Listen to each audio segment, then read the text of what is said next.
The Little Lantern Who Wanted to Shine. Once upon a time, in a small village nestled at the edge of a vast enchanted forest, there lived a tiny lantern named Lumo. Lumo was not an ordinary lantern. Unlike the grand street lamps in the village square or the bright chandeliers in the mayor's house, Lumo was small, rusty, and his flame often flickered weakly. Lumo lived on a dusty shelf in the corner of a cobbler's workshop. He spent his days watching people walk by, dreaming of shining brightly enough to light someone's way.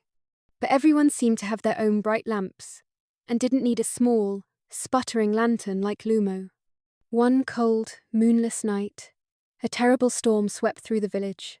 The wind howled, the rain poured, and the entire village was plunged into darkness when the power went out. People stumbled around, searching for candles and matches. In the cobbler's workshop, a little girl named Clara sat shivering.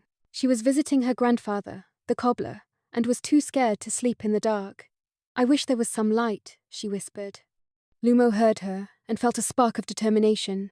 Though his flame was weak, he wanted to help Clara.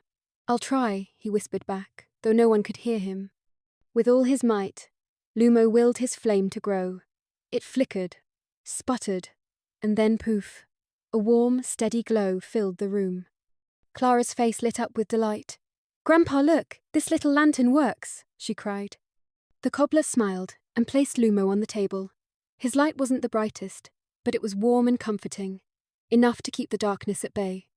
Clara carried Lumo with her to bed, and for the first time, Lumo felt truly proud. Word of Lumo's bravery spread through the village. From that night on, he was no longer just a forgotten lantern on a dusty shelf. Lumo became a cherished companion, lighting the way during power cuts and dark evenings. He might have been small, but his light made a big difference.